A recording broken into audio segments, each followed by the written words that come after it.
الحمد لله رب العالمين حمدا كثيرا طيبا مباركا فيه يا ربنا لك الحمد كما ينبغي لجلال وجهك وعظيم سلطانك وأصلي وأسلم على أفضل الأنبياء والسيد المرسلين نبينا محمد وعلى آله وأصحابه أجمعين আলহামদুলিল্লাহ আজকে আমাদের সিরাতুন নবী ধারাবাহিক আলোচনার তৃতীয় অধিবেশন শুরু হচ্ছে। আমরা এখনো ভূমিকায় আছি যে জমিনে আল্লাহ তাআলা রাসূলুল্লাহ সাল্লাল্লাহু আলাইহি ওয়াসাল্লামকে পাঠিয়েছেন, সেই জমিনটার মানুষগুলো কেমন ছিল, তাদের সোসাইটি কেমন ছিল, তাদের দিনদারি কেমন ছিল, এগুলোর কিছু আলোচনা আমরা গত সপ্তাহে শুনেছি। আরেকটু আলোচনা বাকি আছে, আমরা আজকে আসবো শেষ দিকে ইনশাআল্লাহ। তারপরে সারা দুনিয়ার পরিস্থিতি কেমন ছিল, কোন পরিবেশে কোন সময়টাকে আল্লাহ তাআলা বেছে নিয়েছেন আখিরি নবী মুহাম্মদুর রাসূলুল্লাহ সাল্লাল্লাহু আলাইহি সাল্লামকে দুনিয়াতে পাঠানোর জন্য। সময়টা কি কি কারণে অত্যন্ত উপযুক্ত সময় ছিল এবং সারা দুনিয়া থেকে কেন তিনি আরব ভূমিকে চুজ করেছেন। তিনি তো শুধু একলাই, যেমন রাহমাতুল আলামিন সাইয়্যিদুল আম্বিয়া ওয়াল মুরসালিন, তার যেমন অনন্য বৈশিষ্ট্য রয়েছে, কিন্তু উনি ওনার পাশে যে সমস্ত লোকগুলোকে পেয়েছেন, আরবদের লোকগুলোর মধ্যে কি পরিমাণ খারাপ গুণাবলী ছিল, আবার তাদের মধ্যে কিছু লোক এমন ছিল অত্যন্ত ভালো গুণের অধিকারী, এবং সেই গুণের অধিকারী লোকগুলোই ওনার সাহাবী হওয়ার উপযুক্ত হতে পেরেছেন। তাদের কিছু মৌলিক গুণাবলী আরবদের ও তাদের খারাপ দিকগুলোর পাশাপাশি সেই সমাজে যে ভালো দিকগুলো ছিল, সেগুলো আজকে আমাদের আলোচনায় আসবে ইনশাআল্লাহ। প্রথমে শুরু হয়ে যাক, পৃথিবীতে তখন কোন কোন দিন ধর্ম ছিল যখন রাসূলুল্লাহ সাল্লাল্লাহু আলাইহি সাল্লামকে আল্লাহ তাআলা পাঠান। মদিনাতে ছিল ওনার পাশেই, যেমন আরবরা ছিল, কোরাইশ বংশের লোকেরা ছিল মূর্তি পূজার অনুসারী, তার কিছু কাহিনী আমরা শুনেছি। এবং মূর্তি পূজা তারা এমনভাবে করত, সেই মূর্তি আল্লাহ তাআলা তাদেরকে, মানে সাধারণত বড় বড় মূর্তি তো ছিলই, কিন্তু কোনো কোনো সময় তারা এমন ছোট কাজ করেছে, এত মূল্যহীন কাজ করেছে ইবাদত করার জন্য, শিরক করার জন্য, যেটা কোনো সেন্সে ধরে না, মাথায় ঢুকে না। যেমন সহিহ বুখারীতে একটা হাদিস এসেছে, সাহাবী আবু রাজা আল উতারিদি রাদিয়াল্লাহু আনহু বলেন, কুন্না না'বুদুল হাজার, আমরা তো মূর্তি পূজা করতাম পাথর দিয়ে বানানো মূর্তির। ফাইদা ওয়াজাদনা হাজারান হুয়া আখিয়ারু মিনহু, কিন্তু সব জায়গায় তো আর এরকম মূর্তি পাওয়া যায় না। আমরা বিভিন্ন জায়গায় সফর করতাম, তো সব কিছু শুরু করতে তো মূর্তির নামে শুরু করতে হবে। আমরা আল্লাহ নামে শুরু করি যেভাবে, এখন সব জায়গায় মূর্তি নাই, কি দিয়ে শুরু করি? কারণ কিছু একটা দেখতে হবে, তার কাছে চাইতে হবে। আমাদের আল্লাহকে তো আমরা দেখি না, যেখানে থাকি সেখান থেকে আল্লাহর কাছে চাইতে পারি, তাদের কিছু একটা তো লাগবে। তো বলে যে আমরা যখন ভালো কোনো মূর্তি পেতাম না পূজা করার জন্যে, তখন একটা পাথর ধরে নিয়ে আসতাম। এই যে পাথর একটা আছে, এটার সামনে রেখে এর কাছে কিছুক্ষণ পর্যন্ত প্রার্থনা করতাম, কিছু চাইতাম। কিছুক্ষণ পরে দেখি যে ও, এর চেয়ে ভালো আরেকটা পাথর আছে, তো এটা ফেলে দিতাম, দিয়ে ওইটা একটু ভালো আছে, ওইটার কাছে চাই। চিন্তা করতে পারেন? ফাইদা লাম নাজিদ হাজারান জামানা জসওয়াতাম মিন তুরাব, কখনো এমন ভূমিতে যখন থাকতাম যেখানে পাথর নাই, সুবিধা মতো পাথরই পাওয়া যায় না, কি করি সেখানে? তো সেখানে কোনো কোনো সময় আমরা কতগুলো বালি, মাটি, ধুলো বালি, এগুলাকে জমা করতাম, করে এরপরে সুম্মা জি'না বিশাতি ফাহালাবনাহু আলাইহি সুম্মা তুকনা বিহি, অতঃপর এই একটু উঁচু ঢিবির মতো করতাম বালি মাটি দিয়ে, এর উপরে আমাদের ছাগলটা, যে ছাগল দুধ দেয়, ওকে এনে তার ওই পাশে রেখে দুধ দোহাই দিয়ে এই মাটির উপরে একটু দুধ দোহাই দিতাম, দিয়ে এখন মোটামুটি এটা একটু বরকতময় হয়ে গেল আর কি। তো ওইটার কাছে চাইতাম। এমনকি কোনো কারো সময় এসেছে, আমরা যখন সফর করতাম, সাথে কোনো মাবুদ নাই, কি করা যায়? তখন আমরা সফর করার সময় তাদের খাবার দাবার তো আর যে কোনো জায়গায় পাওয়া যেত না। আমরা কিছু গমের ছাতু নিয়ে যেতাম, পানি দিয়ে ভিজিয়ে খেয়ে নিতাম, ড্রাই ফুড। এটা আমাদের আরবদের প্র্যাকটিস ছিল তখন, যে আমরা এগুলো নিয়ে রওনা করে দিতাম। ক্ষুধা লাগলে এক জায়গায় থামতাম, থেমে তো এখন গমের ছাতু খাওয়ার আগে এটাকে পানি দিয়ে ভিজিয়ে মূর্তির মতো বানাতাম, বানিয়ে কতক্ষণ ইবাদত করে টোরে এরপরে এবার হাত পা খুলে টুলে এবার খাই ফেলতাম বাকিরা। আর কোন কোন সাহাবী বলেছেন যে আমরা যখন সফর করতে যেতাম তো অনেক সময় যাত্রা বিরতি যখন করতাম তখন কিছু খাবার দাবার পাকশা করার ব্যবস্থা মাঝে মধ্যে হয়ে গেলে তো পাক করতে হলে পাতিল আছে, 3টা পাথর লাগে, তার সঙ্গে 4টা পাথর নিয়ে আসতাম, 3টা দিয়ে পাতিল বসাই দিতাম আর 4 নম্বরটারে মাবুদ বানিয়ে কতক্ষণ ইবাদত করতাম। এইভাবে তাদের দিনদারি ছিল আরব সমাজে। এটা ছিল আরবদের অবস্থা। কিন্তু আরব দেশেই আবার ইহুদি সম্প্রদায়ের কিছু লোকজন এখানে সেখানে ছিল, মদিনাতে বিশেষ করে এবং ইয়ামান এলাকায়। আবার কিছু খ্রিস্ট ধর্মের অনুসারী লোকজনও ছিল। তো দুনিয়ার মধ্যে তখন 2টি বড় দিন, একটা হলো ইহুদি ধর্ম আর একটা হচ্ছে কি খ্রিস্ট ধর্ম, এই দুটো। আরেকটা হলো পারস্য দেশে ইরান এলাকায় পারসিক ধর্ম, অগ্নি পূজার ধর্ম। আর আরেকটি পৃথিবীর সভ্যতা তখন ছিল ভারতের হিন্দু ধর্ম, তার পাশাপাশি ছিল বৌদ্ধ ধর্ম। এইগুলো ছিল তখনকার সমাজে ধর্মীয় জনগোষ্ঠীর ধর্ম হিসাবে পৃথিবীতে প্রচলিত ছিল। তো সবগুলো সামান্য কিছু আলোচনা আসবে সেই ধর্মগুলো কোন পর্যায়ে ছিল তখন। 1 নম্বর ইহুদি ধর্ম। আমাদের কোরআনে পাকে ইহুদি ধর্মের অনেক কথা আসে। কি আসে? যে তারা তাদের যারা পুরোহিত আছে, ধর্মগুরু যারা, ধর্মের তথাকথিত আলেম যারা, তারা কি করত? আল্লাহর কিতাবের মধ্যে মাঝে মধ্যে পরিবর্তন করে ফেলত।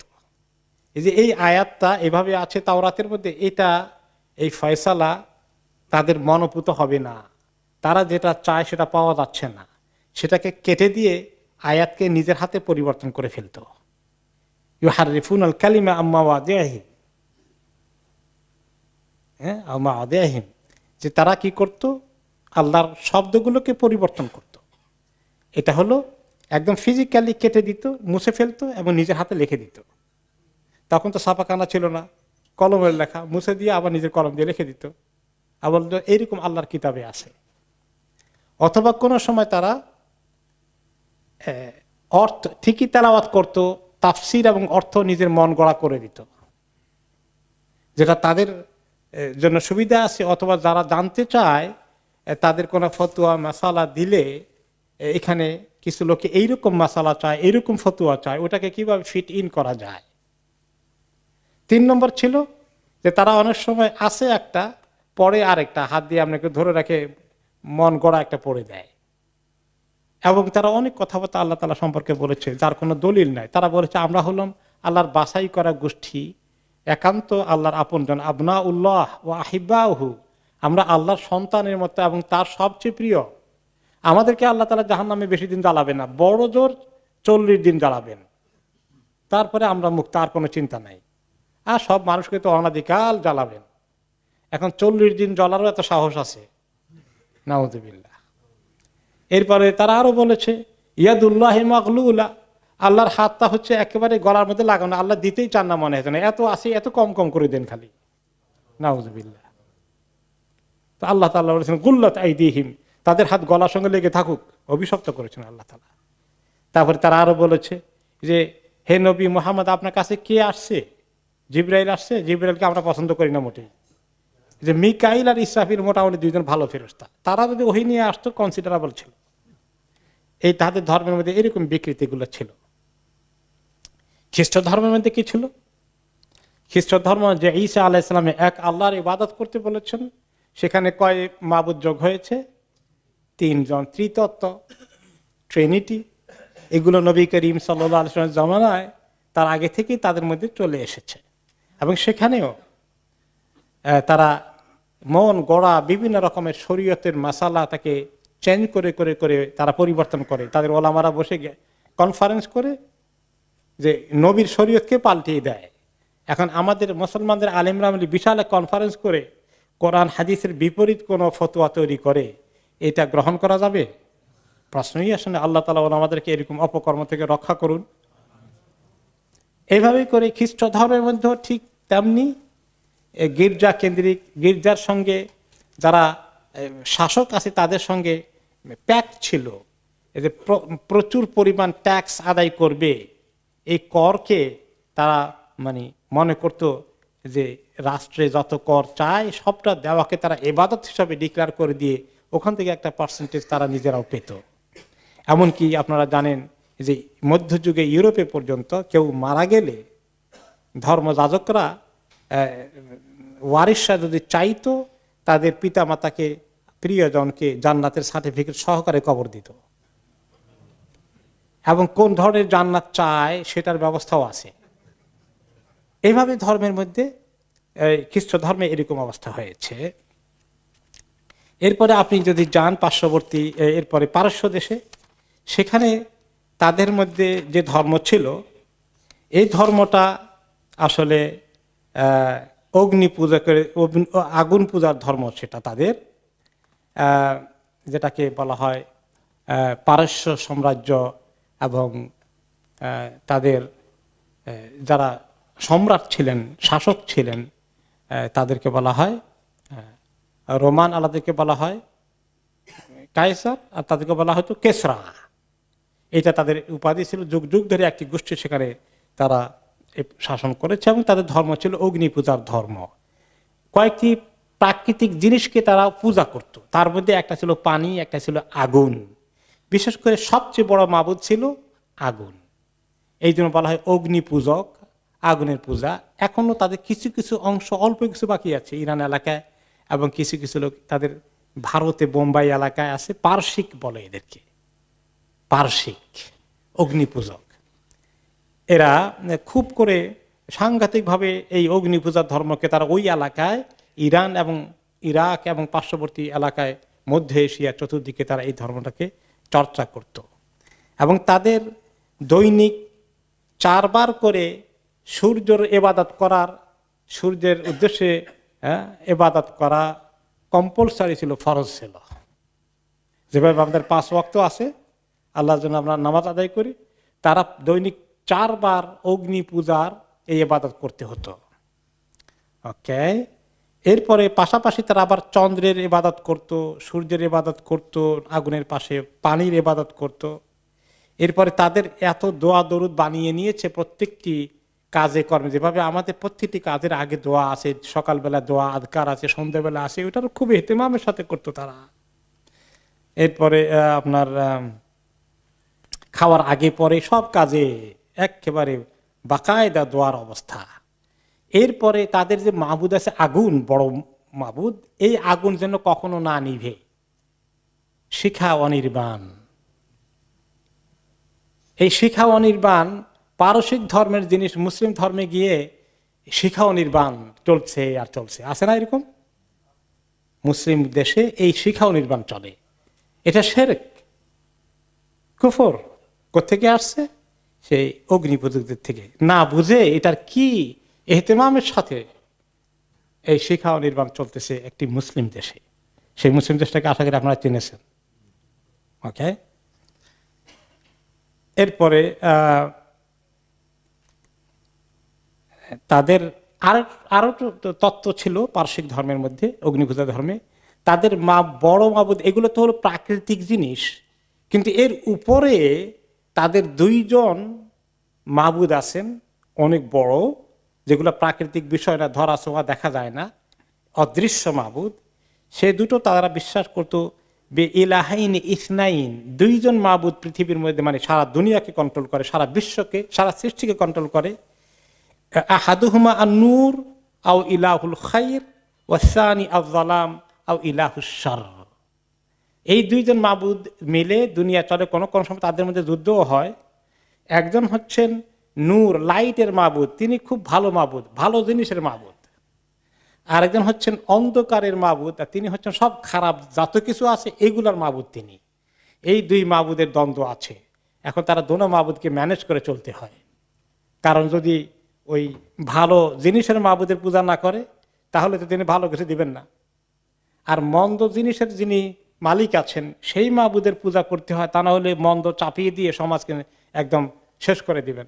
কাজে এই দোনো মাবুদের ইবাদতে তারা ব্যস্ত থাকতে হয়। এই হলো পারস্য ধর্মের অবস্থা। এরপরে যদি আপনি হিন্দু ধর্মে আসেন, তাহলে হিন্দু ধর্মের কি হাকিকত ছিল? সেই ধর্মের মধ্যে মানুষকে ধর্মীয়ভাবে কয় ভাগে ভাগ করা হয়েছে? 4 ভাগে। সবচেয়ে উঁচু তবকার লোক কারা? ব্রাহ্মণ। আর সবচেয়ে নিচু তলার লোক কারা? শূদ্র। আর মাঝখানে আছে ক্ষত্রিয় 2 নম্বরে, 3 নম্বরে আছে বৈশ্য, তাই না? এখন এটা তারা কাজ ঠিক করে দিয়েছে যে তাদের ধর্মের দিক থেকে শরীয়ত মত কাজের ফয়সালা আছে। ব্রাহ্মণের কাজ হচ্ছে ধর্মীয় শাস্ত্র যেটা আছে, বেদ, মহাগ্রন্থ, ধর্মীয় গ্রন্থ, এগুলা পড়বে, এগুলা শিখবে, এগুলো হাতের কাছে রাখবে, আর অন্য কেউ টাচও করতে পারবে না, হারাম তাদের জন্য, শুধু ব্রাহ্মণদের কাছে থাকবে এটা। তারা যে রাস্তা দিয়ে যায় ওই রাস্তা দিয়ে কোনো শূদ্র হাঁটতে পারবে না, তাহলে তাকে মহাশাস্তি ভোগ করতে হবে। এই হলো সবচেয়ে উপরে তবকা ব্রাহ্মণ গোষ্ঠী। তারপরে হলো 2 নম্বর হলো ক্ষত্রিয়, তারা হলো রাজকর্মচারী, সেনাবাহিনী, হ্যাঁ, লড়াই করবে যারা, এটা এদের ধর্মীয় ডিউটি। 3 নম্বর ধর্মীয় ডিউটি হচ্ছে কাদের? যারা বৈশ্য, যারা কৃষি কাজ, ব্যবসা বাণিজ্য এগুলো করবে, অর্থনীতি চালাবে। 4 নম্বর হচ্ছে যারা শূদ্র, বর্তমানে ওদেরকে হরিজন বলা হয়, যে তারা, তাদের কাজ হলে নিচু লেভেলের কাজগুলো, লেবারের কাজ করবে তারা। তারা কেউ ভালো কোনো চাকরি করতে পারবে না, তাদের ধর্মে নিষেধ। মুচির কাজ করবে, ধোপার কাজ করবে, কুলির কাজ করবে, মেথরের কাজ করবে।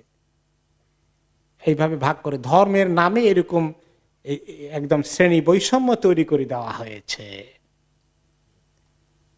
এবং বিয়ে শাদী ওই একই গোত্রের একই কাস্টের ভিতরে হতে হবে, অন্য কাস্ট তাদেরকে করতে পারবে না। বিশেষ করে যদি নিচু জাতের হয় তাহলে তো সেটা চরম মহাপাপ হয়ে যাবে, তাই কেউ তাদেরকে বিয়ে করলে। এভাবে ধর্মটা হিন্দু ধর্মে এসেছে। এবং তার পাশাপাশি বৌদ্ধ ধর্ম, যেটা ভারতীয় উপমহাদেশের একটি এলাকা এবং দূর প্রাচ্যে, পূর্ব এশিয়ায় প্রচলিত ছিল, সেটা হচ্ছে বৌদ্ধ ধর্ম। সেখানেও মূর্তি পূজা কিভাবে হয়েছে, বৌদ্ধের বিশাল বিশাল মূর্তি বিভিন্ন জায়গায়, এটা হলো তাদের ধর্মের সবচেয়ে বড় কথা। সে বৌদ্ধ ধর্মের অন্যতম স্লোগান ছিল কি? জীব হত্যা মহাপাপ, কোনো প্রাণীকে হত্যা করা যাবে না, এই জন্য গোশত খাওয়া যাবে না, মাছ খাওয়া যাবে না, মুরগি খাওয়া যাবে না, এটা খাইতে হলে হত্যা করা লাগে। জীব হত্যা মহাপাপ। সেই ধর্মের যারা দাবিদার তারা আজকে মানুষ হত্যা করছে, নারী শিশু নির্বিশেষে আগুনে পুড়িয়ে মারছে রোহিঙ্গাদেরকে। এই বৌদ্ধরা, বৌদ্ধ ভিক্ষুরা এগুলা নেতৃত্ব দিচ্ছে আর্মির পাশাপাশি। তো এইরকম ধর্মের নামে অধর্ম পৃথিবীতে এইভাবে সয়লাভ হয়ে গেছে। সেই পরিবেশে আল্লাহ তাআলা নবী মুহাম্মদ সাল্লাল্লাহু আলাইহি ওয়াসাল্লামকে ইসলামের আলো নিয়ে পৃথিবীর জাতির কাছে পাঠিয়েছেন। এই আরবদের মধ্যে কিছু কি অবস্থা ছিল আমরা একটু আগে শুনেছি। তাদের আরো কিছু বিষয় আমরা একটু দেখার চেষ্টা করি। তাদের কিছু কিছু আরো গুণ ছিল। 1 নম্বরে শিরকের ব্যাপার আমরা শুনেছি। সেই বিষয়ে একটি হাদিস রাসূলুল্লাহ সাল্লাল্লাহু আলাইহি ওয়াসাল্লাম বলেছেন, সহিহ মুসলিমের হাদিস, সেটা হচ্ছে আলা ইন্না রব্বি আমারানি আন উআল্লিমাকুম মা জাহিলতুম।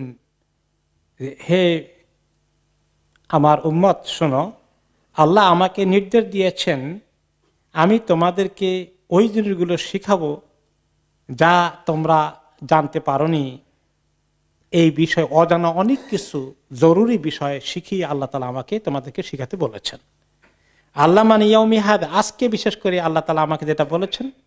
একদিন তিনি ভাষণ দিচ্ছিলেন, তখন বললেন কুল্লু মালিন নাহালতুহু আবদান হালাল। আমি কাউকে যদি কোনো মাল উপঢৌকন দেই, গিফট দেই শরীয়তের পক্ষ থেকে, ইসলামী রাষ্ট্রের পক্ষ থেকে, তাহলে সেটা হালাল তার জন্য। তারপরে ওকে, অথবা আল্লাহ তাআলাই বলেছেন যে কুল্লু মালিন নাহালতুহু আবদান হালাল, আমি বান্দাকে যত মাল সম্পদ দিয়েছি এগুলা তার সবকিছু হালাল মালগুলো তার জন্য বৈধ ব্যবহার করা। এমন নয় যে এত বেশি, এর চেয়ে বেশি উপার্জন করা যাবে না, লিমিট করে দিয়েছেন আল্লাহ তাআলা।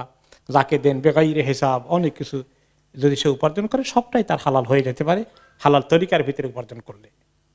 অতঃপর ওয়া ইন্নী খালাকতু ইবাদি হুনাফা কুল্লাহুম, আমি আমার সমস্ত বান্দাদেরকে সৃষ্টি করেছি হুনাফা, হানিফ করে। হানিফ শব্দের অর্থ আমরা গত সপ্তাহে বলেছিলাম কি, যে ব্যক্তি শিরক থেকে মুক্ত, শিরক করে না। আল্লাহর ইবাদত করতে হবে তা না জানলেও, কেমনে করতে হবে জানে না, কিন্তু কোনো মূর্তির কোনো মাবুদের পূজা তাহলে করে না, এর থেকে দূরে আছে, এদেরকে বলা হয় হানিফ। আমাদের যখন জন্ম হয়, যদিও আমরা তখন আল্লাহর ইবাদতে নাই, কিন্তু আমরা তখন হানিফ, ফিতরাত আল্লাহ, কুল্লু মাউলিদিন ইউলাদু আলাল ফিতরা, আমরা একদম সহি যে মন মানসিকতা, ইমান, শিরক মুক্ত অবস্থায় আমরা জন্মগ্রহণ করি। এইভাবে প্রত্যেকটি মানুষকে আমি শিরক মুক্ত অবস্থায় জন্ম দিয়েছি, পৃথিবীতে পাঠিয়েছি। কিন্তু ওয়া ইন্নাহুম আতাতহুমুশ শায়াতিন ফাজতালাতহুম আন দীনিহিম, শয়তানগুলো তাদের কাছে এসে তাদের এই যে অরিজিনাল দিন দিয়ে আমি পৃথিবীতে পাঠাই, ফিতরাতের ধর্ম ইসলাম, শিরক মুক্ত অবস্থা, এখান থেকে সরিয়ে নেয়। ওকে, ওয়া হাররামাত আলাইহিম মা আহলালতু লাহুম, আর আমি যা হালাল করে দিয়েছি ওদের উসিলা সেগুলোকে হারাম করে, আর যেগুলো আমি হারাম করে দিয়েছি সেগুলোকে শয়তানরা তাদের জন্য হালাল করে দেয়। ওয়া আমারতুহুম আন ইশরিকু বি মা লাম ওয়া আমারাতহুম আন ইশরিকু বি মা লাম ইউনজিল বিহি সুলতানা, আমি যেটাকে নিষেধ করেছি তার বিপরীত শয়তানরা তাদেরকে নির্দেশ করেছে যে বিভিন্ন রকমের মাবুদ মূর্তিগুলোর পূজা করো, যেগুলোর পক্ষে কোনো দলিল নাই। না জেনেই শয়তানের কথায় পড়ে মানুষ এই মূর্তি পূজার দিকে লিপ্ত হয়ে গেল। তিনি সাবধান করলেন যে এরকম যেন কোনো পর্যায়ে গিয়ে তার উম্মতে শিরকে লিপ্ত না হয়ে যায়। আমরা গত সপ্তাহে আরো শুনেছিলাম যে আরব দেশে এরকম কিছু হানিফ লোক ছিলেন যারা মূর্তি পূজা করেননি। তাদের মধ্যে আলহামদুলিল্লাহ, তারা যদিও ইব্রাহিম আলাইহিস সালামের ধর্ম মেজরিটি লোক পরিবর্তন করে ফেলেছে, কিন্তু কিছু লোক ধরে রাখার চেষ্টা করেছে।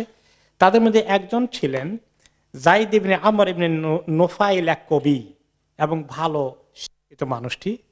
তিনি, তার ব্যাপারে রেওয়ায়েত আছে, কানা লা ইয়াদরাহুন লিল আনসাব ওয়ালা ইয়াকুলুল মাইতা ওয়াদ দাম, তিনি কখনো কোনো মূর্তির পূজা করেননি, মূর্তির সামনে কোনো কোরবানিও উৎসর্গ করেননি, বরঞ্চ তিনি কবিতা লিখেছেন যেখানে তাওহীদের কথা আছে। তিনি বলেছেন, আরাব্বান ওয়াহিদান আম আলফা রাব্বিন আদিনুন ইদা তুকসিমাতিল উমুরু, যে এক রব কি উত্তম না হাজার রব জোগাড় করবা তোমরা। তারপরে তিনি আলো বলেছেন, ওয়ালাকিন আবুদুর রহমান রব্বি লিয়াগফিরা যামবির রব্বুল গাফুরু, বরং আমি শুধুমাত্র এক রবের ইবাদত করি যিনি রহমান, তিনি আশা করছি তিনি আবার গুনাহকে মাফ করে দিবেন, তিনি অত্যন্ত ক্ষমাশীল রব। তাওহীদের খবর তার কাছে ছিল। এরকম বেশ কিছু লোক বিভিন্ন জায়গায় ছড়িয়ে ছিটিয়ে তাদের মধ্যে ছিল। তার মধ্যে আরেকজন বিখ্যাত বক্তা ছিলেন এবং ভ্যারি পপুলার ইন্টেলেকচুয়াল স্পিকার ছিলেন, তাদের সবাই তার কথা শুনতেন। তার নাম হচ্ছে কুস ইবনে সাঈদা আল ইয়াদি। তিনি ছিলেন খাতিবান হাকিমান আকিলান, তিনি ছিলেন ভালো বক্তা, অনেক বড় জ্ঞানী, খুব বুদ্ধিমান ব্যক্তি। তো তিনি মাঝে মধ্যে কি করতেন, বিভিন্ন গ্যাদারিংয়ে যেতেন এবং এক আল্লাহর দিকে দাওয়াত দিতেন। তখনও রাসূলুল্লাহ সাল্লাল্লাহু আলাইহি ওয়াসাল্লামের আবির্ভাব হয়, তিনি নবুয়ত পাননি। এই বেচারা তাওহীদের কাজ এভাবে করেছেন এবং তিনি হয়তো দ্বীনে ইব্রাহিম সাল্লাল্লাহু আলাইহি ওয়াসাল্লামের যে সামান্য কিছু বাকি ছিল সেটাকে ধরে রাখতে সক্ষম হয়েছিলেন। ইবনে আব্বাস রাদিয়াল্লাহু তাআলা আনহুমা বলেন, ইন্না কুস ইবনে সাঈদা কানা ইয়াখতুবু কওমাহু ফি সুক উকাদ। সুক উকাদ, উকাদ মেলা বিশাল একটা বড় মেলার জায়গা ছিল, যেখানে বাৎসরিক মেলা হতো। আরবরা সাহিত্য চর্চা, শিল্প চর্চা করতো এবং সেখানে জিনিস বেচা কিনে হতো, বিভিন্ন দেশ থেকে আসতো। সেখানে অনেক লোকের সমাগম হতো, তিনি ওখানে চলে যেতেন। ওখানে গিয়ে তিনি মাঝে মাঝে বক্তৃতা করতেন এবং সেখানে তিনি তাওহীদের কথা বলতেন, আখিরি নবী আসবে সে খবরও দিতেন। তিনি বলেছেন, সায়ালামু হাক্কু মান হাদাল ওয়াজহ, ওকে, মিন হাদাল ওয়াজহ, যে এই দিক থেকে হক আসবে, এবং সে ইশারা করতেন, ওকাজ তো তায়েফের পাশে, ওই দিক থেকে আসবে, আঙ্গুল দিয়ে ইশারা করতেন। ওই দিকটা কোন দিকে ইশারা করতেন? মক্কার দিকে, যে ওই দিক থেকে হক আসবে। তাকে জিজ্ঞেস করা হলো, প্রশ্ন করা হলো বক্তৃতার মধ্যে, ওমা হাদাল হক, কোন হকের কথা তুমি বলো, কোন হকের খবর দিচ্ছ?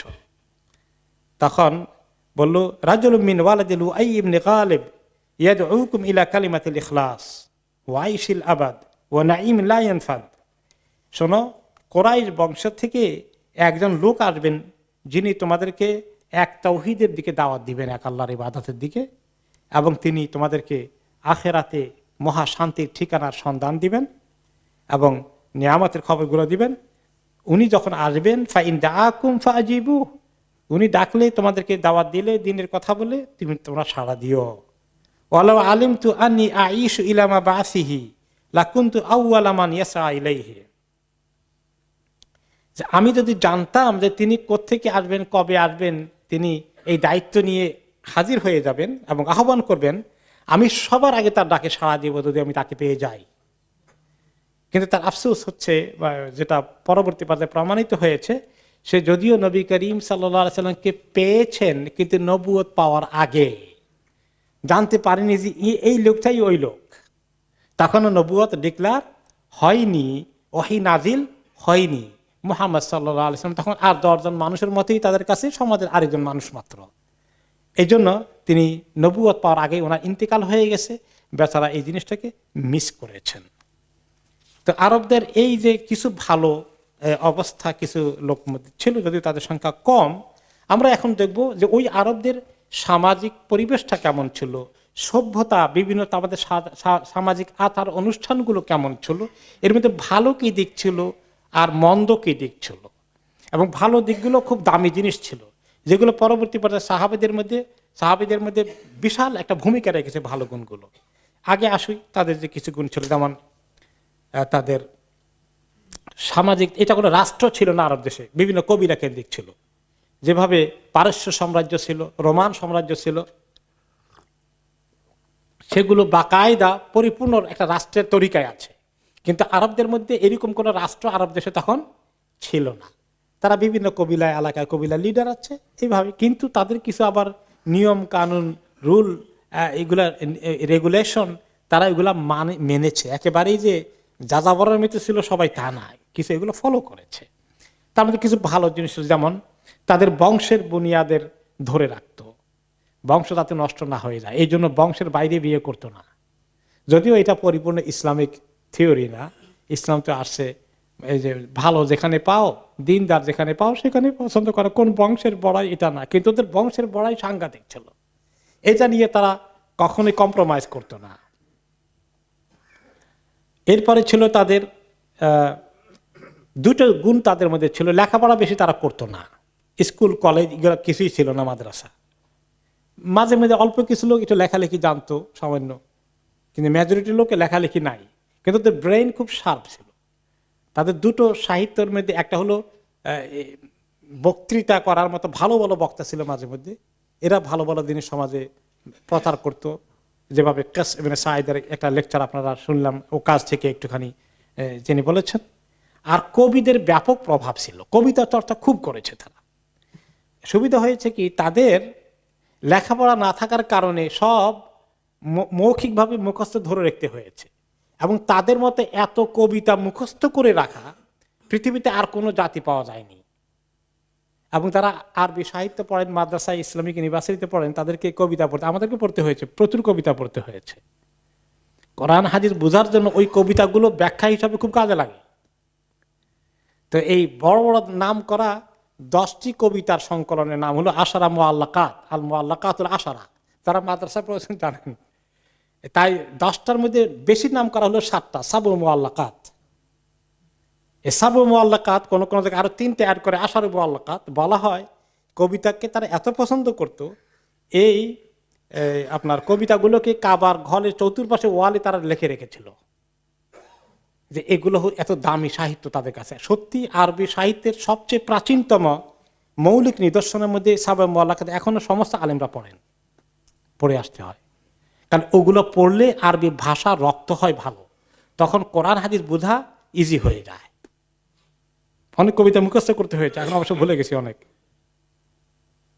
তো এই কবিতাটা ছিল তাদের তখন মুখপাত্র, লাইক মিডিয়ার মতো কাজ করত।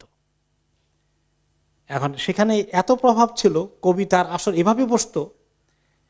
যেমন এক কবিলার গোষ্ঠীর নাম ছিল বনু আনফিন নাকা। বনু আনফিন নাকা তার মানে কি? উটের নাকের কবিলা। উটের নাকের কবিলা কি? এই কবিলার লোকগুলো সাধারণত রাখালের চাকরি করে, আর যখন বিভিন্ন জায়গায় লোকেরা উঠে সওয়ার হয়ে যায়, একজন উটের চালক হয়। আগে আগে হাতে রশি ধরে ধরে উটের নাকের মধ্যে রশি থাকে, টানে টানে ধরে নিয়ে যায়, আর যিনি উটের উপরে সওয়ার হন তিনি তো বসে থাকেন, তাকে টানিয়ে নিয়ে যায় যে লোকটা, এই লেবার, শ্রমিক, এগুলা এই দেশের এই কবিলার লোকেরা এটা বেশি করে। করতে করতে ওদের কবিলার নাম হয়ে গেছে বনু আনফিন নাকা, মানে উটের নাকের কবিলার লোকজন। তো এটা পরিচয়টাকে খুব ভালো হলো নাকি খারাপ হয়ে গেল? বেশি ভালো হয় নাই তো। এটা কোনো ভালো পরিচয় দেওয়ার মতো কবিলা হলো নাকি? এখন তারা চিন্তা করলো আমাদের এই কবিলার নামটা কিভাবে পাল্টানো যায়। তখন তারা তাদের সময় সেরা কবিকে দাওয়াত দিল, ভালো করে খাওয়াইটা হলো। খাওয়াইটা বললো যে আমাদের কবিলার নামটার তুমি একটু খুব বদনাম হয়ে গেছে, আমরা কোনো জায়গায় গেলে টেলে লোকেরা আমাদেরকে মানে তেমন ওয়েলকামও করে না, আমাদের স্ট্যাটাস খুব নিচু হয়ে আছে। কিভাবে তুমি আমাদের স্ট্যাটাসটাকে উঁচু করবা, এটা কোনো বুদ্ধি তোমার কাছে আছে? আছে, কোনো অসুবিধা নেই। তাকে ভালো করে খাবার দাবার করে মদ টদ খাওয়াই দিয়ে বেশি করে টাকা পয়সা দিয়া লিখে ধরে সে কবিতা লিখলো। কবিতার অর্থ হচ্ছে এই যত কবিলা আছে তার মধ্যে সেরা হলো বনু আনফিন নাকা, কারণ তারা থাকে উটের সামনে আর সব কবিলা থাকে উটের পিছনে। এই কথাটাকে সে এমন কায়দা করে বলেছে, এটা খুব ছড়িয়ে গেল। এখন বনু আনফিন নাকার অনেক সুনাম হয়ে গেল, আর এই কবিতার সঙ্গে সম্পৃক্ত হওয়া এখন গৌরবের বিষয় হয়ে গেল। আরেক লোক ছিল, তার প্রায় জন 10 কোন কোন রেওয়ায়েতে বোন ছিল, বিবাহ দিতে পারছে না। আর কোন কোন রেওয়ায়েতে তার মেয়ে ছিল গোটা 10 মতো, একটারও বিয়ে হয় না। গরিব মানুষ, কেউ তার মেয়ে নিতে আসে না। এখন সে কি করলো, একটা বুদ্ধি করলো। এক নাম করা কবি ছিল, কবিকে দাওয়াত দিল। দাওয়াত দিয়ে ভালো করে যাই আছে তার বেচারা গরিব মানুষের মানে নিজের গায়ের দামি চাদরখানা উপহার দিয়ে দিল। তারপরে নিজে একটা উঠ ছিল, ভালো করে জবাই করে খাওয়াইলো ওইটাকে। তাকে খাওয়া দিয়ে বললো যে আমার তো দূর অবস্থা, আমার মেয়েগুলোর বিয়ে হয় না, আমার সামাজিক অবস্থা তত উঁচু না, কেউ আসে না, তো প্রস্তাব নিয়ে কি করি, আমি ঠেকে গেছি। কোনো অসুবিধা না, আমি কবিতা লিখবো। এমন প্রশংসা তার জোরে দিল সে, কয়েকদিনের মধ্যে তার সবগুলো মেয়ে প্রস্তাব এসে মাশাআল্লাহ ভালো ভালো জায়গা বিয়ে হয়ে গেছে। তো এটা এই জন্য বললাম যে এটার এত প্রভাব ছিল। এই জন্য বলা হয় যে আশ-শা'রু দিওয়ানুল আরব, কবিতা ছিল আরবদের মিডিয়া। এবং এই জন্য যখন রাসূলুল্লাহ সাল্লাল্লাহু আলাইহি সাল্লাম যখন মদিনাতে আসলেন, হিজরত করে ইসলামের প্রচার হয়ে গেল, তখন আরবরা এই কবিতা ব্যবহার করলো। নবী করিম সাল্লাল্লাহু আলাইহি সাল্লাম ওনার পরিবারের সদস্যদের ব্যাপারে, ওনার ব্যাপারে বিশ্রী কথা বলে বলে কবিতা লিখে খুব প্রচার শুরু করে দিল, যাতে করে এটার এত নেগেটিভ ইম্প্যাক্ট হয়ে যায় লোকেরা ইসলামের দিকে না আসে। তখন রাসূলুল্লাহ সাল্লাল্লাহু আলাইহি সাল্লাম এর মোকাবিলায় কবিতাকে ব্যবহার করলেন। হাসান ইবনে সাবিত রাদিয়াল্লাহু আনহুকে বললেন যে আপনি কবিতা লেখেন, রূহুল কুদুস জিবরাইল আলাইহিস সালাম এসে আপনাকে হেল্প করবে। এবং অনেক কবিতা লেখলেন, এগুলো জবাব দিয়ে দিয়ে দামি দামি কবিতা লেখলেন। এগুলো ছড়িয়ে গেল, ওগুলোর মোকাবিলা আরব দেশে একদম কবিতার যুদ্ধ শুরু হয়ে গেল। এবং আলহামদুলিল্লাহ মোকাবিলা করতে পারলেন স্বয়ং রাসূলুল্লাহ সাল্লাল্লাহু আলাইহি ওয়াসাল্লাম। এই জন্য ওই কবিতাগুলো এনে মসজিদে নববীতে নিজে স্টেজ বানিয়ে দিয়ে হাসানকে বলে তুমি এখানে কবিতা পড়ো, আর সাহাবীরা শুনতেন আর এগুলো ছড়িয়ে দিতেন। This is the media at that time. তো এভাবে তাদের সাহিত্যের প্রভাব সাংঘাতিক ছিল। আর সেই জাতি কোরআনের মূল্য বুঝতে পারবে যে জাতি সাহিত্যের মর্যাদা বুঝে। যখনই তাদের কাছে কোরআন এসেছে, হ্যাঁ এটা এমন জিনিস, আমরা তো আরবি সাহিত্য চর্চার একদম উঁচু মানে আছি। যদি এটা মুহাম্মদের নিজে তৈরি করা হয়, তাহলে এই সাহিত্যের কোনোটার সঙ্গে তো মিলে না, তার চেয়ে অনেক উঁচু। এই দেখেন সাহিত্য, এই প্রচার এবং প্রসারে তারা যেভাবে ভূমিকা রেখেছে, ওই জিনিসটা এখন কোরআন প্রচারের জন্য, ইসলাম প্রচারের জন্য কোরআন যে কত দামি জিনিস, এটা বোঝার জন্য সুবিধা হয়েছে। এ ছিল সাহিত্য এবং কবিতার প্রভাব। তাদের মধ্যে আরেকটা জিনিস ছিল খুব খারাপ, মহিলা সংক্রান্ত বিষয়। তারা মহিলাদেরকে ভালো করে কোনো অধিকার দিত না পুরুষদের সমান। নারী পুরুষের যে একটা সাম্যের অধিকার আছে, মানুষ অলাকাত কাররামনা বনি আদম, আল্লাহ তাআলা যে বলেছেন বনি আদমকে আমি সম্মানিত করেছি, পুরুষ এবং মহিলা উভয়কে। মানুষ হিসেবে তার সম্মান অবশ্যই সমস্ত সৃষ্টির ঊর্ধ্বে, কিন্তু তারা মহিলাদেরকে এই সম্মান দিত না। এক নম্বরে তারা কি করত, যে যদি কোনো পিতা মারা যান, পিতামাতা মারা যান, সম্পদ রেখে, এই সম্পদের মালিক কি হবে? কোনো মেয়ে সম্পদের কিছু পাবে না। কারা পাবে? শুধু ছেলেরা পাবে। আবার ছেলেদের মধ্যে সব ছেলেরা পাবে না, যেগুলো বাবার মধ্যে বড় বড় ছেলে হয়েছে, যারা লড়াই করার মতো যোদ্ধা হয়েছে, তারা পাবে শুধুমাত্র। যেগুলো তার চেয়ে ছোট, মাইনর, নাবালিগ, এরা কোনো কোনো কবিলা আক্রমণ করলে যুদ্ধ করতে পারবে না, এরা পাবে না।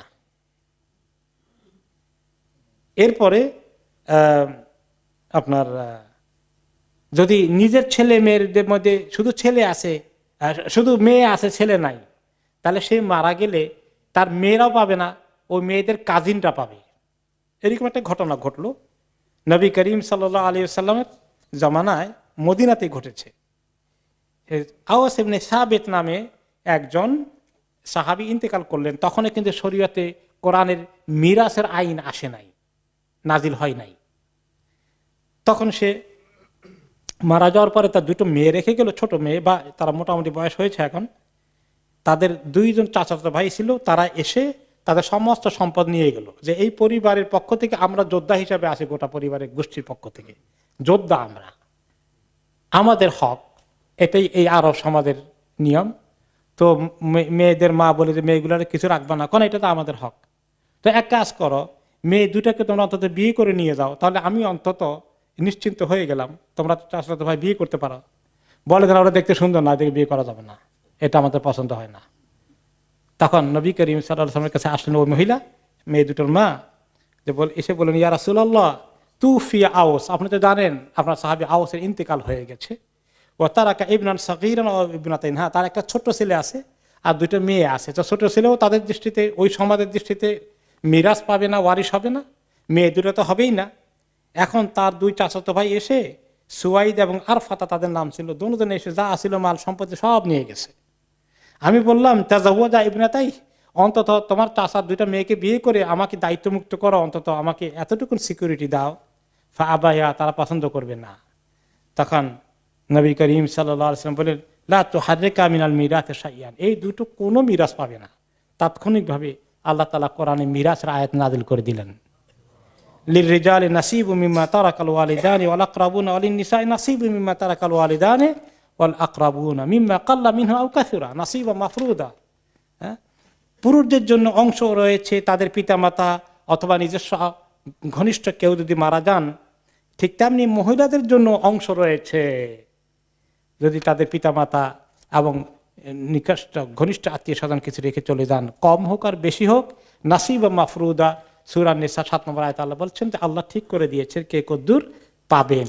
তখন এই মিরাসের আয়াত নাজিল হয়ে গেল। যাই হোক, মিরাসের আয়াত পরে এসেছে, আমরা এখন আলোচনা করছি আরব সমাজে কিভাবে মহিলাদেরকে মিরাস থেকে বঞ্চিত করা হয়েছে।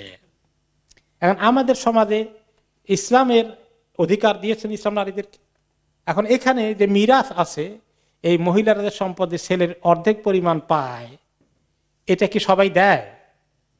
দেয় না, অনেকেই দিতে চায় না, বঞ্চিত করে। তো না দিলে তো ওই জাহেলি সমাজের কাণ্ড হয়ে গেল, যে শুধু ছেলেরা পাবে, মেয়েরা পাবে না। 2 নম্বর, তাও আমাদের নারী অধিকার নিয়ে যারা চিল্লাচিল্লি করে, ইসলামী নারীদের অধিকার দেয়নি। অধিকার তো দিয়েছে, কিন্তু মানুষ দেয় না কেন? তোমরা শরীয়তের আইন কার্যকরী করার কথা বলো। এরপর আরেকটা ছিল নারীদের প্রতি দুর্ব্যবহার। সৎ মা থাকলে, যদি পিতা মারা যায়, সৎ মাকে বিয়ে করতো পিতার বড় ছেলে, অটোমেটিক্যালি তার স্ত্রী হয়ে যাবে। নাউজুবিল্লাহ। আল্লাহ তাআলা এই বিশ্রী জিনিসকে দেখেন, মায়ের জায়গায় একজন আসছে, তাকে বিয়ে করবে। এখন আল্লাহ তাআলা কোরআন আয়াত নাযিল করলেন সূরা নিসার 22 নম্বর আয়াতে, ওয়ালা তানকিহু মা নাকাহা আবাউকুম মিনান নিসাই ইল্লা মা ক্বাদ সালাফ ইন্নাহু কানা ফাহিশাতান ওয়া মাকতান ওয়া সাআ সাবিলা। খবরদার, তোমরা নেকাহ করো না কখনো তোমাদের পিতারা যাদেরকে নেকাহ করেছিলেন, অর্থাৎ তোমাদের সৎ মাকে কখনো নিকাহ করবে না। ইতিপূর্বে যা হওয়ার হয়ে গেছে, সামনের দিকে নো। এটা হচ্ছে ফাহেসা কাজ, খুব মন্দ কাজ এবং খুব মাক্তা ঘৃণিত কাজ। ওয়াসা আসাবিলা, অত্যন্ত একটি খারাপ পন্থা, এই পন্থা অবলম্বন করা। ওকে, মহিলাদের ব্যাপারে তাদের আরো অবস্থা কাহিল ছিল কি, যে তারা মহিলাদেরকে বিয়ে শাদী করতো। আরবে কয় রকম বিয়ে ছিল? 4 রকম বিয়ে ছিল। মা আয়েশা রাদিয়াল্লাহু তাআলা আনহা সহিহ বুখারী হাদিসে তিনি রিওয়ায়াত করেছেন যে আরবের লোকেরা ইন্না নিকাহা ফিল জাহিলিয়্যাহ কানা আলা আরবাতি আনহা, 4 ধরনের নিকাহ সামাজিকভাবে স্বীকৃতি পেয়েছে। 1 নম্বর হচ্ছে যেভাবে এখন আমরা করে থাকি, নিকাহুন নাসিল ইয়াউম ইয়াখতুবু রাজুল ইলা রাজুলি ওয়ালিয়াতাহু ওয়া ইবনাতাহু ফায়ুসদিকুহা সুম্মা ইয়ানকাহুহা, যে কোনো লোক এসে পিতার কাছে তার কন্যার জন্য প্রপোজাল দেয় অথবা কারো বোনের জন্য প্রপোজাল দেয়। এই যে প্রস্তাবের ভিত্তিতে বিয়ে শাদী হয়, মোহর ঠিক করে, যেটা আমরা করছি আরব দেশে, এটাও ছিল, এরকম বিয়েও ছিল। এটাই যারা সমাজের সম্ভ্রান্ত লোকগুলো এই বিয়েই ফাংশন করত, বা ভালো বংশের লোকেরা এই বিয়েই প্র্যাকটিস করত, এটাও ছিল।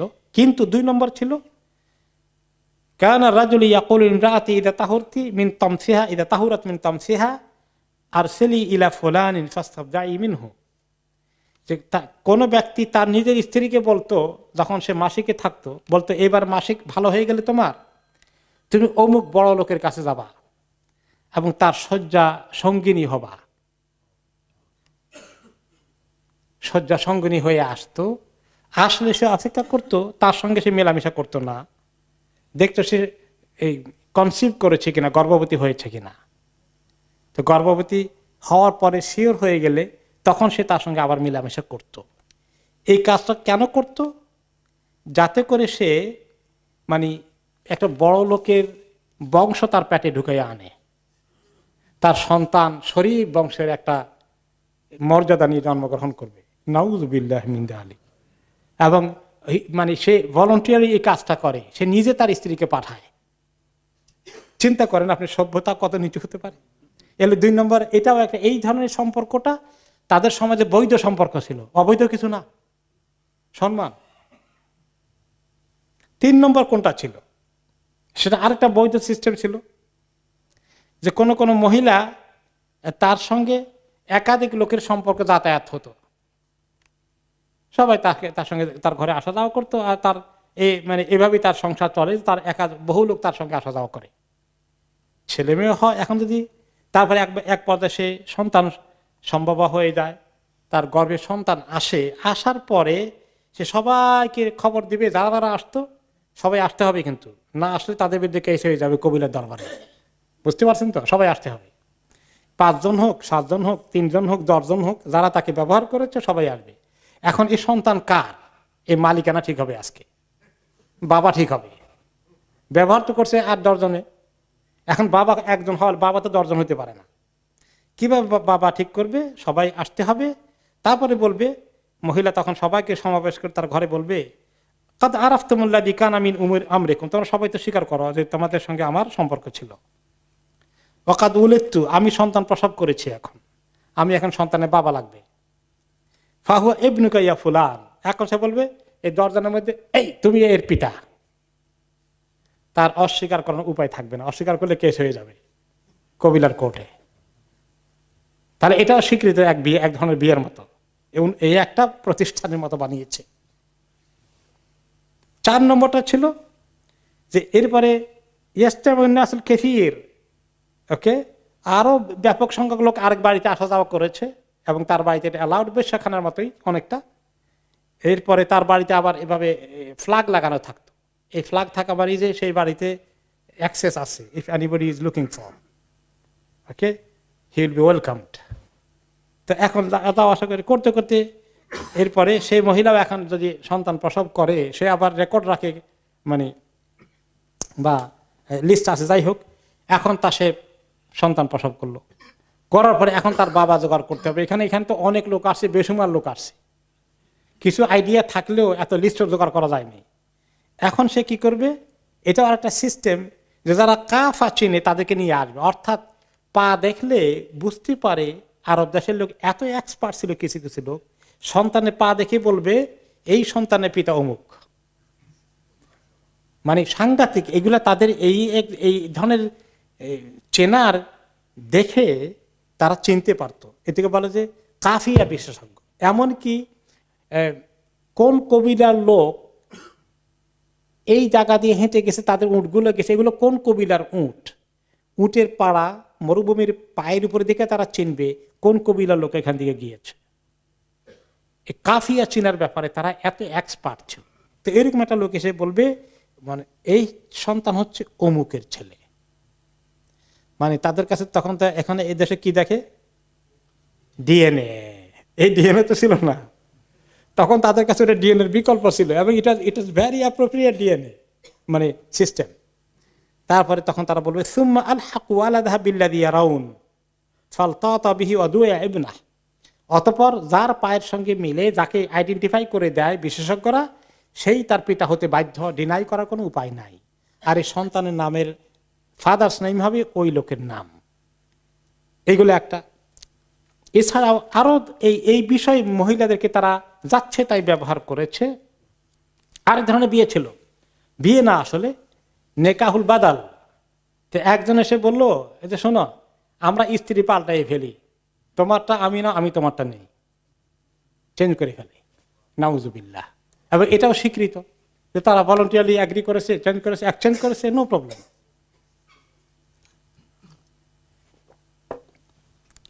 আরেক ধরনের ছিল নেকাহ শেখার, এক কাজ করা, আমার বিয়েকে, আমার বোনকে তোমার কাছে বিয়ে দেয়া, তোমার বোনকে আমার কাছে বিয়ে দিবা, কোনো মোহরানা না, এটাই মোহরানা।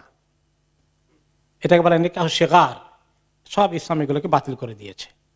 তারা দুই বোনকে একসঙ্গে নেকার মধ্যে নিয়ে আসতো, ইসলাম এটাকে হারাম করে দিয়েছে। ও আনতাজমাউ বাইনাল উখতাইন, দুই বোনের সঙ্গে একসঙ্গে বিয়ে করতে পারবে না। তারা বেলা হুদুদ বেসুমার স্ত্রী রাখত, 10 জন, তারা যত ধনী 20 জন স্ত্রী। এখনো আফ্রিকার কোন কোন কবিলায় গেলে অমুসলিম সম্প্রদায়ের মধ্যে আপনি পাবেন বড় বড় কবিলার লিডার, যে তার প্রায় 5-7 জন আছে। এরপরে নেপালের রাজা যে আছে এখন, নেপাল না ভুটানের রাজা, সে এক পরিবারে 3 বোন বিয়ে করছে, 3 সহোদরা বোন তার স্ত্রী। আমি পত্রিকা পড়েছি এটা। আর আফ্রিকায় এরকম একাধিক মানে 5-7-10-12 জন করে স্ত্রী আছে। তো ইসলাম এটাকে সীমাবদ্ধ করে দিয়েছে, 2 বোনকে একসঙ্গে রাখা যাবে না। কোন কোন সাহাবী ছিলেন, ইয়া রাসূলুল্লাহ আমার 2 বোন আছে, আমার স্ত্রী হিসেবে কি করবে, যেটা তুমি একটাকে তালাক দিয়ে দাও। কোন কোন সাহাবী ইসলাম কবুল করেছেন, তার স্ত্রী আছে 5-7-10 জন, যে তুমি 4 জন তোমার যেটা রাখা মুনাসিব মনে করো রেখে, বাকিগুলোকে তুমি ফ্রি করে দাও তালাক দিয়ে, তাদের অন্য জায়গায় বিয়ে হয়ে যাবে। এভাবে ইসলাম এটাকে ফর্মালাইজ করেছে। এর আগে একটা কেওটিক সিচুয়েশন মেসের মধ্যে ছিল আরব সমাজ। তালাকের ব্যাপারে একই অবস্থা। তারা বলতো কি যে তালাকের কোনো শ্বাস নাই, এখন তালাক দিলাম, এখন তো তালাক দিলে কিছু ইদ্যত পালন করতে হয়, আবার ইদ্যত পালন শেষ হওয়ার আগেই আবার সে আবার উইথড্র করে ফেললাম,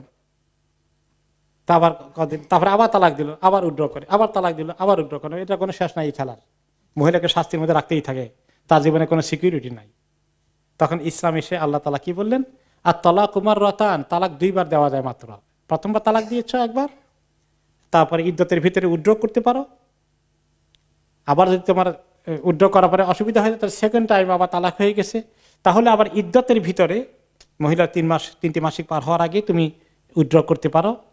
এই 2 বারের পরে ব্যবহার করার পরে যদি আবার 3rd টাইম ব্যবহার করো, তাহলে আর সুযোগ নাই, তোমার থেকে ফাইনালি আলাদা হয়ে গেছে। আর তালাক মাররাতান, তালাক মাত্র 2 বার দেওয়া যাবে, 3rd টাইম দিলে তারপরে ইমসাকুম বিমারুফ, তাহলে ভালো করে ব্যবহার করো, 2 তালাকের পরে 1 তালাকের পরে।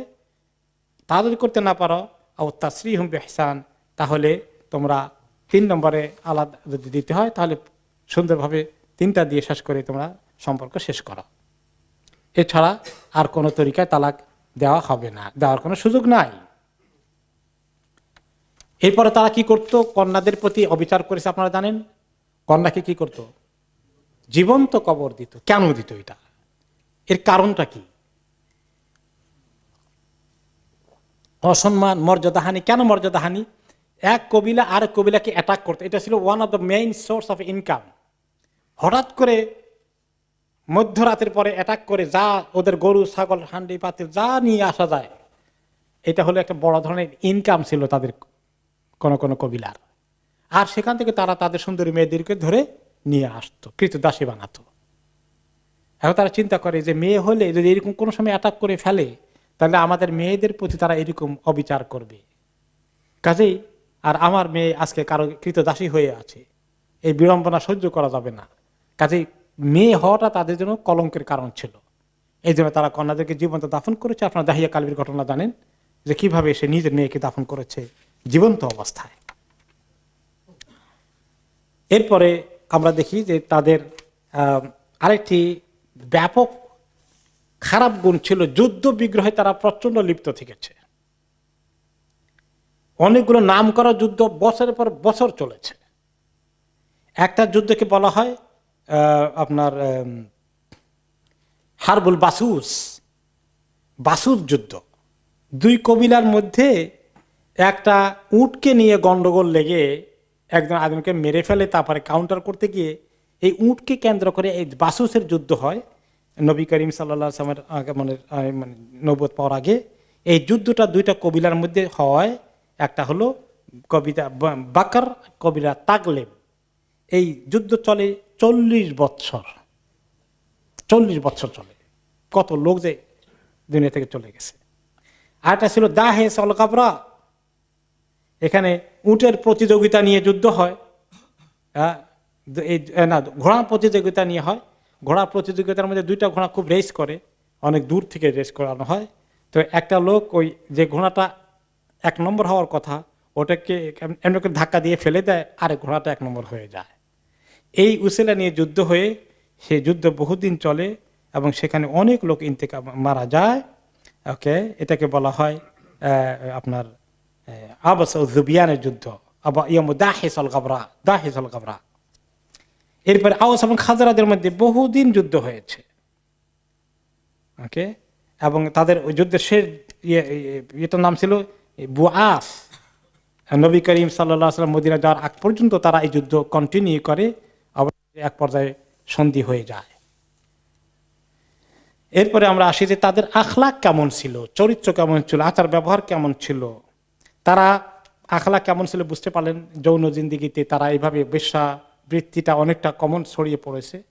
কিন্তু এরপরেও যারা আশরাফ বংশের মহিলারা, তারা জেনা বা বিচার করতো না, জানতো না যে মহিলা জেনা করতে পারে। যেমন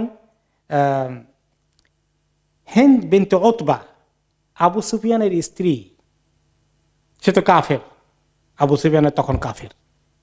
এরপরে মক্কা বিজয়ের পরে তখন আবু সুফিয়ান তো আগেই ইসলাম কবুল করে ফেললেন। এরপরে তার স্ত্রী শেষ পর্যন্ত গড়িমসি করে শেষ পর্যন্ত ইসলাম কবুল করতে আসলেন, বাইয়াত করতেছেন, রাসূলুল্লাহ সাল্লাল্লাহু আলাইহি ওয়াসাল্লামের সঙ্গে শপথ নিচ্ছেন যে ইসলাম কবুল করার। তখন নবী করিম সাল্লাল্লাহু আলাইহি ওয়াসাল্লাম যখন ইসলাম কবুল করাতেন, কতগুলো কন্ডিশন অ্যাড করতেন যে আল্লাহ ইশরাকনা বিল্লাহি শাইআ, তোমরা শপথ করে ইসলামের কালিমা গ্রহণ করো, তোমরা কোনো শিরক করবে না। ওয়ালা ইয়াসরিকনা, হে মহিলারা তোমরা চুরি করবে না। ওয়ালা ইয়াজনিন, জেনায় লিপ্ত হবে না, এগুলো তোমরা করবে না। ইসলাম কবুল করার সাথে সাথে এই সমস্ত গুনাহগুলোও করবে না, এগুলো তোমরা একসঙ্গে বায়াত করো। ক্বালাত সাইয়্যিদা হিন্দ বিনতে উতবা, আবু সুফিয়ানের স্ত্রী হিন্দ বলল, আওয়া তাজনিন হররা, যে মুক্ত স্বাধীন মহিলা, শরীফ বংশের মহিলারাও জেনা করে, আমি প্রথম শুনলাম।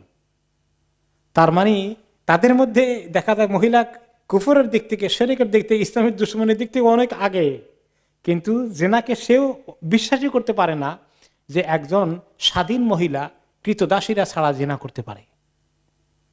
এই ধরনের কিছু ভালো গুণ তাদের মধ্যে ছিল। ওকে, কিন্তু অনেকেই জেনা করে থাকলেও এই পর্যায়ে লোক সেখানে ছিল। মেজরিটি লোকে মদ খেত, কিন্তু আবার কিছু লোক মদ টাচও করতো না, এমনও ছিল। মেজরিটি লোক মারামারি করতে, খুন খারাপই ছিল, অনেক লোক ছিল তারা করতো না। কিছু লোক হচ্ছে যে সম্পদের, গরিবদের সম্পদে আত্মসাৎ করতো, কিন্তু অনেকে ছিল করতো না। অনেকেই ছিল সুদে লেনদেন করতো, কিন্তু অনেকেই করতো না। এইভাবে ভালো গুণগুলো ছিল। এরপরে অন্তরগুলো তাদের ছিল অনেকটা কোন ধরনের ফিলোসফি, এই যে গ্রিক সভ্যতা, রোমান সভ্যতা, পারসিক সভ্যতা ইরানের এবং ভারতীয় সভ্যতা, এই সমস্ত সভ্যতাগুলোর এক একটা বিশাল ইতিহাস আছে।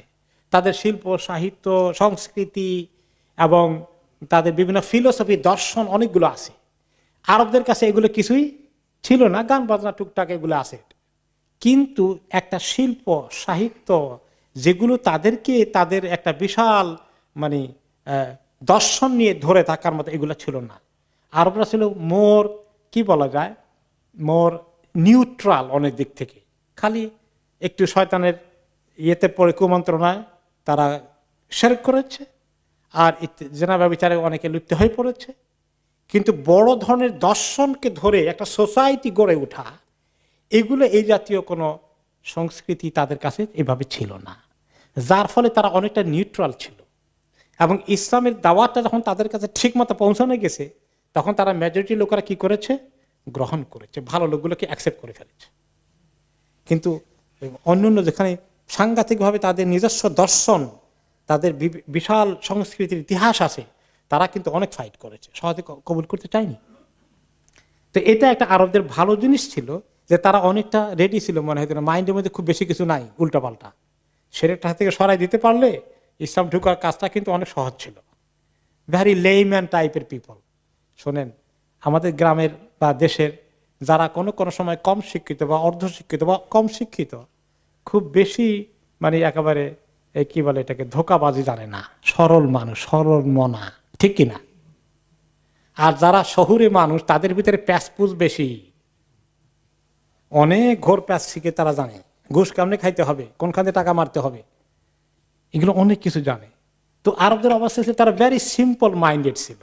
যদি ইসলামটা মাথায় ঢুকানো দেওয়া গেছে, এটার জন্য তারা পাগল হয়ে গেছে। তো এটা একটা পজিটিভ এরিয়া ছিল যে আরব দেশে ইসলামকে আল্লাহ তাআলা এই জন্য চুজ করেছেন। আরো কিছু গুণ ছিল, তারা ছিল সাংঘাতিক দানশীল পর্যায়ের। হাতেম তাইর নাম শুনেছেন?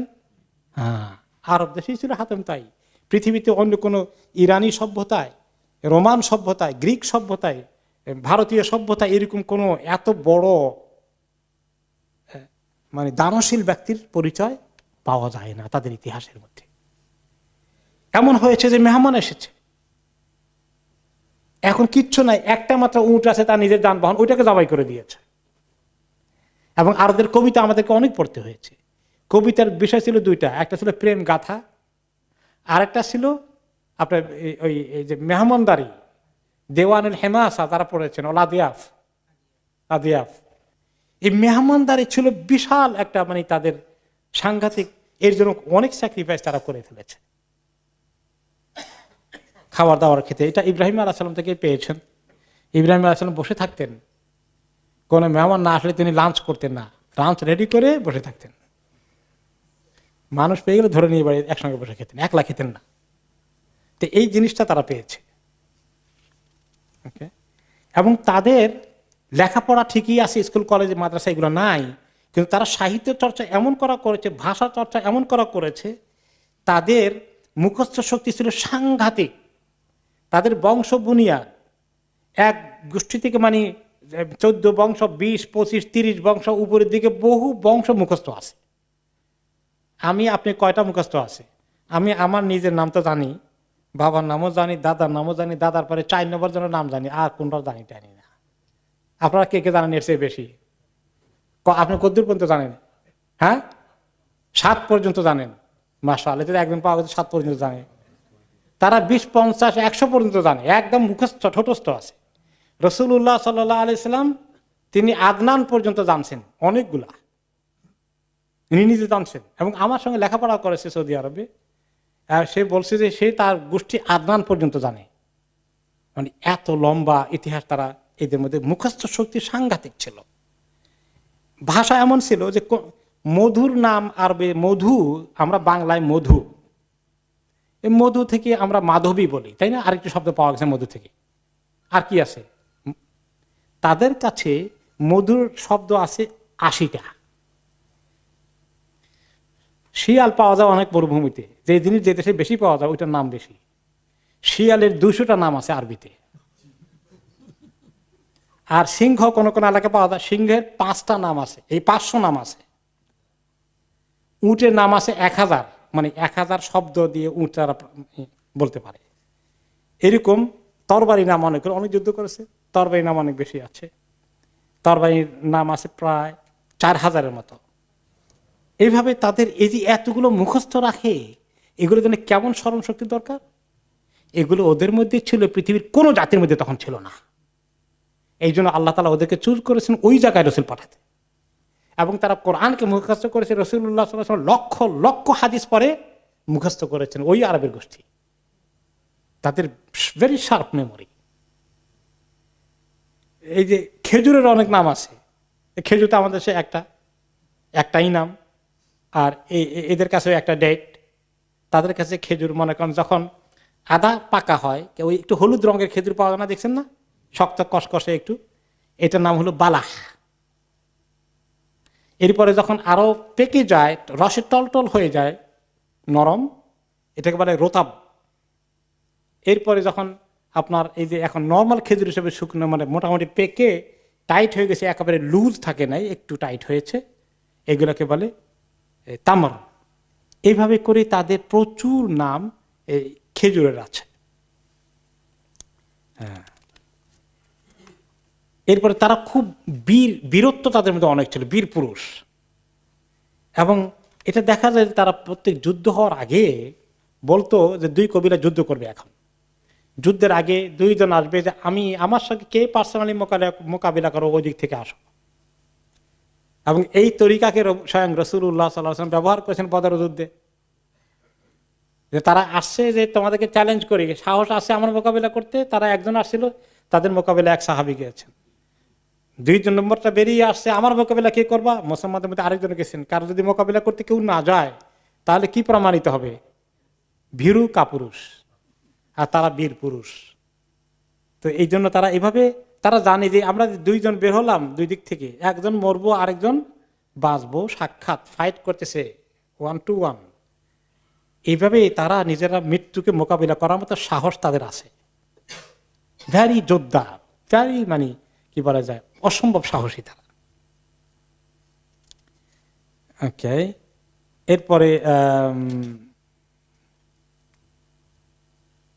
কেউ যদি তাদের কাছে সাহায্য চাইতো, আসে তাকে আশ্রয় দিয়েছে, কোনো দিন সে এখান থেকে হাত গুটাই নিবে না, মরলে মরতে হবে।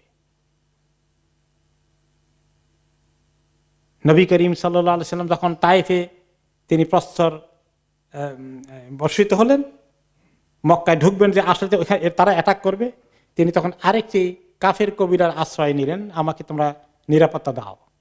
তারা নিরাপত্তা দিল, এবং তারা বলে যে কোরাইশ এর গায়ে হাত তুলে আমরা তোমাদের বিরুদ্ধে যুদ্ধ করব। এগুলো তারা রক্ষা করত। ওরা প্রেসার দিয়েছে, কিন্তু তারা প্রেসার মানে নাই। তারা স্বাধীনতা পছন্দ করত। এই জন্য আরব দেশে কোনো রাষ্ট্র গড়ে ওঠেনি, সবাই স্বাধীন, কবিরা পাঠানদের মতো আর কিছুটা। খুব, মানে নিজে মাথা নত করবে না শহরে, খুব ফ্রিডম, মানে তাদের স্বাধীনতার চেতনার লোকজন তারা। এরপরে তারা চুক্তি করলে চুক্তি সহজে ভঙ্গন করতো না, এবং তারা পরিষ্কারভাবে কথাবার্তা বলার ক্ষেত্রে তারা কোনো ধরনের মুনাফিকি, দুর্নীতি এগুলো পছন্দ করতো না। ভেরি সিম্পল মাইন্ডেড, যেটা বলবো বলবো, মিথ্যার আশ্রয় সহজে নিত না। আবু সুফিয়ান কোথায় গিয়েছেন? ব্যবসা বাণিজ্য করতে শাম দেশে গিয়েছেন। সেখানে তখন রোমান সম্রাট এসেছে দেশের ভিজিট করতে। আর ওই সময় রাসূলুল্লাহ সাল্লাল্লাহু আলাইহি ওয়াসাল্লাম চিঠি পাঠিয়েছেন কার কাছে? রোমান সম্রাট হিরাক্লিয়াসের কাছে, যে আসলিম তাসলাম। মদিনা থেকে চিঠি গিয়েছে যে তুমি ইসলাম কবুল করো, আল্লাহ তাআলা তোমাকে ঠিক রাখবেন, তোমার সাম্রাজ্যও ঠিক থাকবে, আমরা তোমার সাম্রাজ্যে কোনো হাত দেব না, আল্লাহ তোমাকে আরো বাড়িয়ে দিবেন তুমি ইসলাম কবুল করলে। একটা তার কাহিনী আপনারা জানেন। তো সে এখন ভেরিফাই করার জন্য বললো যে এইখানে আরবদের এই নবী মুহাম্মদের গোষ্ঠীর কেউ দেখছে এখানে আসে কিনা। সে তো কোরাইশ বংশের নবী, কোরাইশ বংশের কোনো ব্যবসায়ী আরব দেশের মক্কার কেউ আসে কিনা। ওই সময় আবু সুফিয়ান কোথায়? শাম দেশে। কি জন্য গিয়েছেন? সে ব্যবসা বাণিজ্যের মালপত্র বিশাল ইম্পোর্ট করতে গিয়েছেন। তাকে ধরে নেওয়া হলো যে সে war of the leaders, he is even, তার সঙ্গে মোহাম্মদের সম্পর্কও আছে, তারা তো একই গোষ্ঠীর লোক। ওনাকে ধরে নিয়ে আসালো, তো সে এখানে তাকে জিজ্ঞাসা করলো, মোহাম্মদ সাল্লাল্লাহু আলাইহি ওয়াসাল্লাম সবকে অনেকগুলো প্রশ্ন করেছে, তিনি কেমন, কোন পরিবার থেকে এসেছেন, তার দাওয়াত কোন লোকেরা গ্রহণ করে, এইভাবে অনেকগুলো প্রশ্ন। এখন সে প্রশ্ন করে কারণ ওই রোমান সম্রাট জানে যে আখিরি নবীর লক্ষণ কি কি হবে, এগুলো সব বাইবেলে ছিল। এখন আবু সুফিয়ান চিন্তা করছে যে আমি সত্য সত্য কথা বলি, লোকটা সত্যবাদী কিনা, আল আমিন কিনা, এখন নাকি মিথ্যা কথা বলেছে কোনো সময়। এখন আবু সুফিয়ান তো জানে নবী মুহাম্মদ সাল্লাল্লাহু আলাইহি ওয়াসাল্লাম কখনো মিথ্যা কথা বলেননি। এরকম এক একটা প্রশ্ন করেছে, সে সবগুলো হক জবাব দিচ্ছে। এখন সে কিন্তু আবু সুফিয়ানের তো কষ্ট, আমি তো সব হক বলছি, সব তো মুহাম্মদের পক্ষে যাচ্ছে, এখন আমি তো কিছু বলা দরকার যা তার বিপক্ষে যায়, এখন কি বলবো, এখন বলে তো মিথ্যা বলতে হয়। বলে যে লাউলাল হায়া উ আন ইয়াসিরু আলাইয়া কাযিবান লাকাযিবতু আনহু, আমার এত কষ্ট হয়েছে, সব সত্য কথা বলতে হয়েছে, আমি মিথ্যা বলতে চেয়েছিলাম, কিন্তু একটা লজ্জা শরম আমাকে আটকিয়ে দিয়েছে। আমার সঙ্গে আমার সঙ্গীদের মধ্যে অনেক অনুচর যারা বাহিনী এসেছে, তারা বলবে দেখো আবু সুফিয়ান এত বড় লিডার, ওইখানে মিথ্যা কথা বলে ফেলেছে, এই বদনাম রুটে যাবে। এই বদনামকে তারা এত ভয় করত, মিথ্যা কথা বলতো না সহজে। আর আমাদের এই জমানার শাসকদের খবর কি, হ্যাঁ হ্যাঁ, মিথ্যা কথা বলতে এত ভালো পান ওনারা, মাশাআল্লাহ। এরপরে তাদের আরেকটি বড় গুণ ছিল, তার প্রচন্ড কষ্ট সহিষ্ণু ছিল, অনেক কিছু তারা বরদাস্ত করতে পারত। কারণ হলো যে তাদের খাবার দাবার ছিল ভেরি সিম্পল, খেজুর আর পানি অনেক সময় খেতে হতো। আর যদি খেত, তারা খাওয়ার পরিমাণ তারা কম খেত, পরিশ্রম বেশি করতে পারত, শারীরিকভাবে অনেক মজবুতি তাদের ছিল, অনেক কষ্ট বরদাস্ত করতে পারতেন তারা।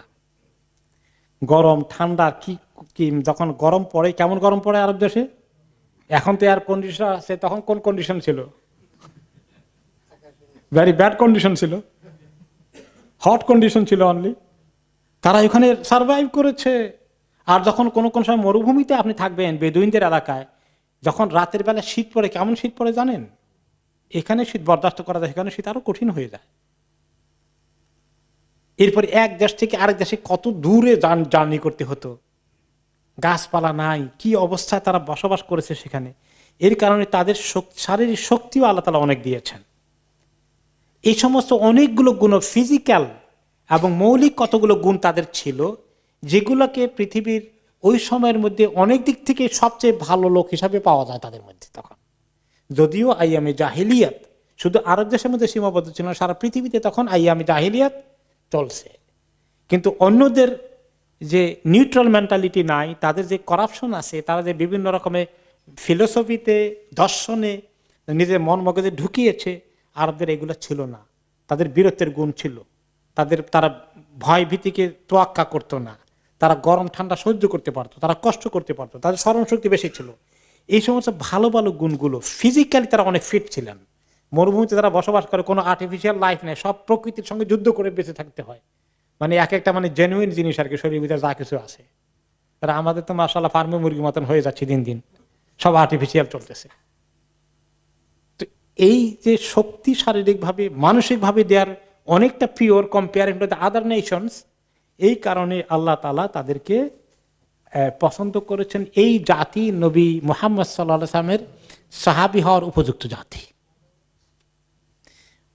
এই জন্য অনেক উলামায়ে কেরাম বলেছেন, কানাত হাযিহিল ফাদাইল ওয়াল আখলাকুল হামিদা, এই সমস্ত গুণাবলীগুলো, সুন্দর সুন্দর অনেকগুলো মৌলিক গুণাবলী তাদের মধ্যে ছিল, যেগুলা ইসলাম এসে তাদেরকে যখন ইসলাম ধরে ফেলেছে, তখন তাদের মধ্যে এমন চেঞ্জ হয়েছে, তারা যেমন ডিস্ট্রাকটিভ ছিল, এখন ভেরি কনস্ট্রাকটিভ হয়ে গেছে। ইসলামের জন্য এটা দরকার ছিল। এই জন্যই আল্লাহ তাআলা তাদেরকে দিয়ে অনেক ভালো কাজ নিয়েছেন। তারা নবী করিম সাল্লাল্লাহু আলাইহি ওয়াসাল্লামের সাহাবী হওয়ার উপযুক্ত পজিশনে তারা ছিলেন। যে গুণটা ছিল না রোমান জাতির, পারসিক জাতির, ভারতীয় উপমহাদেশের লোকদের এই কোয়ালিটি ছিল না, আরবদের এই মৌলিক কোয়ালিটি ছিল, যে কোয়ালিটিটা দিয়ে নবী করিম সাল্লাল্লাহু আলাইহি ওয়াসাল্লামকে হেল্প করা দরকার ছিল। ওই সমাজের, পৃথিবীর ওই সোসাইটির সভ্যতার মধ্যে আরব দেশকে আল্লাহ বাছাই করলেন, এবং পৃথিবীর তার পাশে তখন কি ধরনের অন্ধকার জাহেলিয়াত ছিল তার কিছু আমরা এই বিভিন্ন বর্ণনা পেলাম। এই পরিস্থিতিতে আল্লাহ তাআলা নবী করিম সাল্লাল্লাহু আলাইহি ওয়াসাল্লামকে দুনিয়াতে পাঠানোর সিদ্ধান্ত নিয়েছেন। তিনি যখন দুনিয়াতে আসেন তখন কয়েকটি ঘটনা ঘটে, বড় বড় কয়েকটি ঘটনা ঘটে। সেই ঘটনাগুলো আমরা আগে আলোচনা করব ভূমিকার শেষ পর্যায়ে, আশা করি ইনশাআল্লাহ আগামী সেশনে।